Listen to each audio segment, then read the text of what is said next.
What is up, metal and heavy music fans? It's Flight of Icarus again with MetalTrenches.com, and today we're going to rank the discography of Underoath. Let's get this shine! Let's fight without you! And hey, if you like to be kept up to date with the best and brightest metal bands and albums from the underground and above, then stick with me by hitting that subscribe button down below.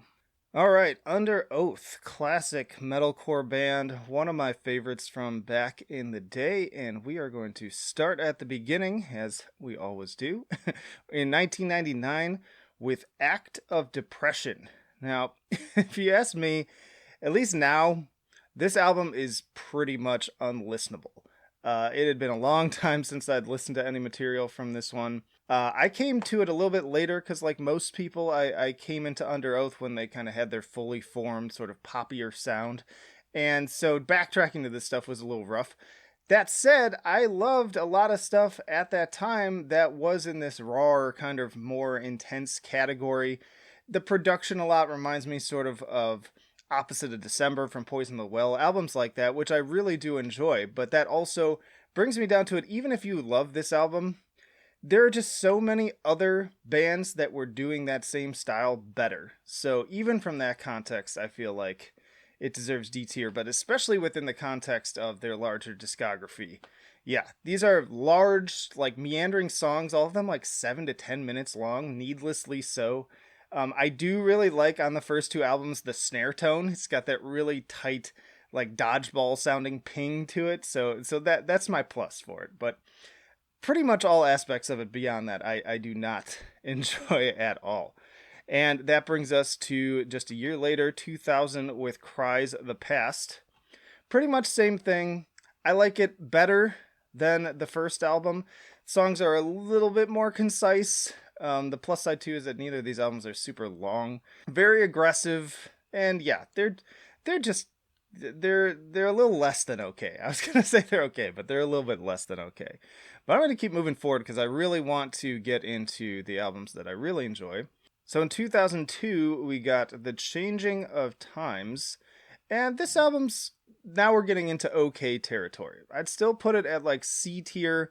I'll bet there are those defenders out there, maybe this is their favorite album. That's fine. You know, and that's the whole thing with these tier lists too. I always get comments about like, you ranked them wrong.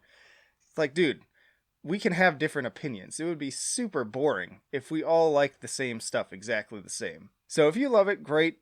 This is the last album with the original vocalist Dallas, and the first with Timothy McTague on guitar.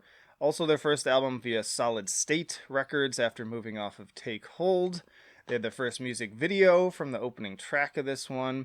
You can sort of start hearing their sound coming together on this one. Not quite fully formed yet, but you hear the more melodic tinges.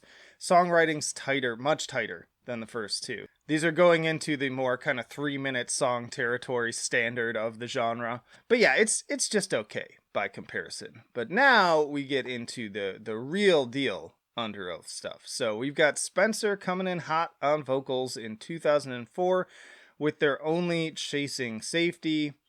This album is spectacular, legendary even. I remember when I first heard it, I was into kind of heavier music at the time, so I felt like it was a little bit too poppy, but man, every time I listen to it, it just gets better. This one was written by Aaron Gillespie, who is the drummer and also does a lot of the clean vocals on the album. And as you can see, like, every song on this album is just fantastic. You got this awesome opener with Young and Aspiring. Does not even try! A Boy Brushed Red Living in Black and White has this nice little soft intro, and then the transitions. The dynamics on this album are so good. And kind of doing the sort of like a little bit of pop punk elements coming into it, you might say. More so, I'd say it's like post-hardcore. I've also described this band as kind of like post-metalcore. They're like a little too heavy for post-hardcore, but a little too soft for metalcore. Reinventing Your Exit too. This was one of the first songs I heard from them, and I wasn't really sure. Because again, this one's almost like a straight-up like pop track with some screaming in it. More like screamo style stuff. Of course, one of my all-time favorite tracks, maybe my favorite from them of all time. It's A Dangerous Business Walking Out Your Front Door. Reference to Lord of the Rings. Or is that The Hobbit? Now I'm forgetting which one it's actually in. Been read those books by my dad since I was like probably 7 years old. Love this quiet part with Aaron, and then kicking up the heavier parts, and then the catchy chorus. Down, set, go. This great drum part kicking it off. That catchy guitar part. Even a little bit of like Taking Back Sunday flair to it in a way. I'm content with losing.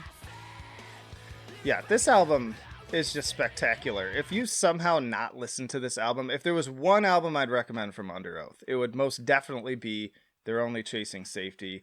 This one goes to S tier. So mad props too, from jumping from this kind of like sort of middling, just getting started material to easily their best album, in my opinion.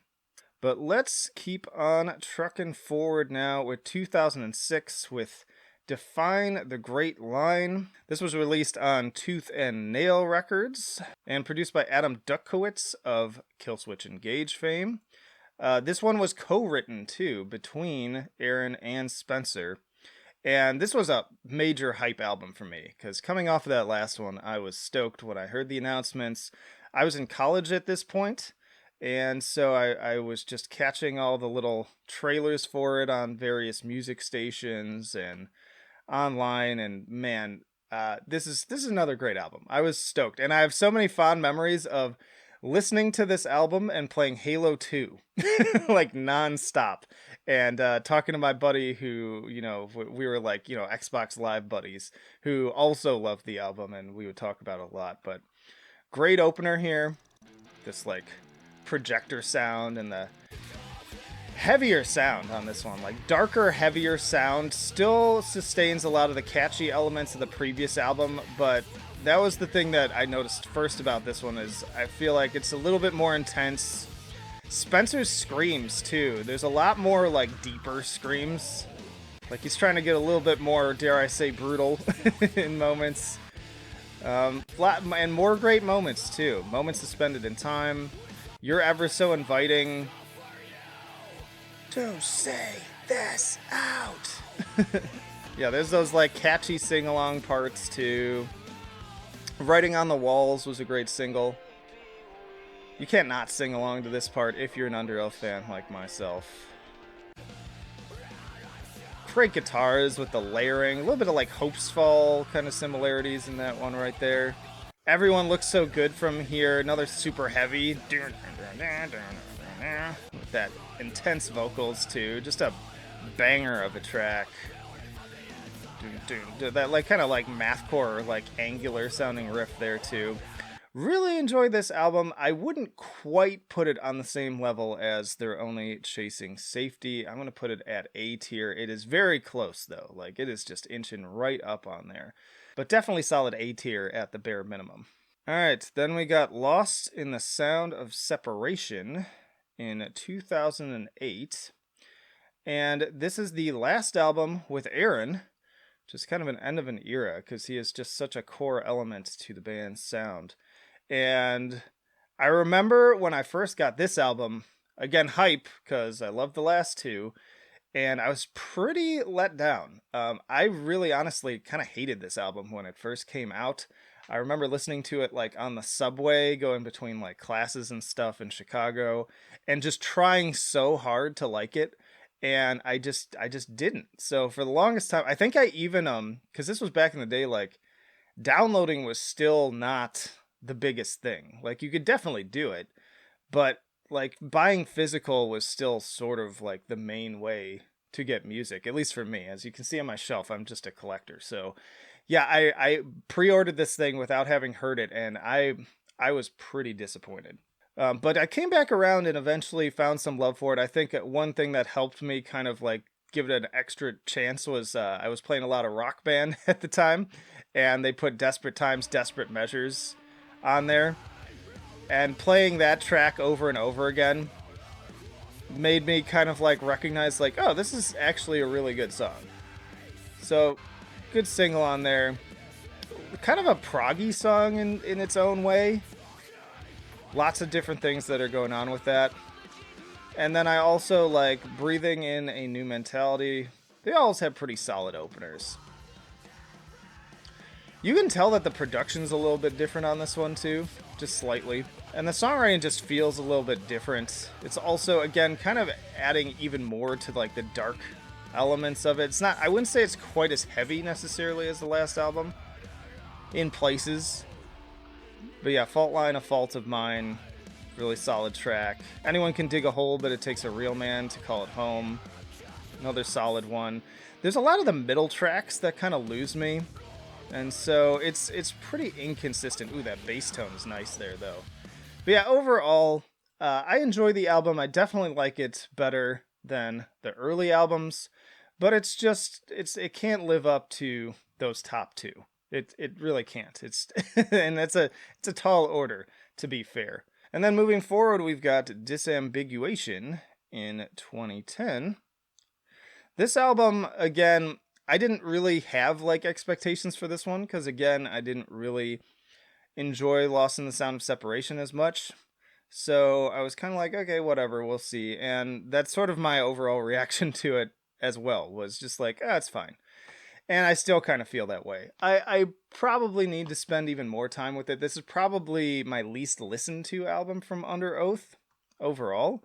And yeah, it's got some jams on it. It's got Illuminator. And again, I wouldn't even say it's like average. It's still above average. It's just like of their later career stuff, I'm just not as interested in it. It doesn't have like the same catchiness through it in its entirety. It's got some heavy parts though. A Divine Eradication, other standouts. Vacant Mouth. Like that drum part here. But you can tell it's not Aaron. Like, it's just different. It's the only album that Aaron is not on. Because he comes back for the next one. But yeah, that part's cool. My Deteriorating Incline. Kind of punky, hardcore vibes on this one. But yeah, then there's a lot of, again, inconsistent. I would say even more inconsistent than the last one. So overall, I'd kind of say I still rank this one as B tier.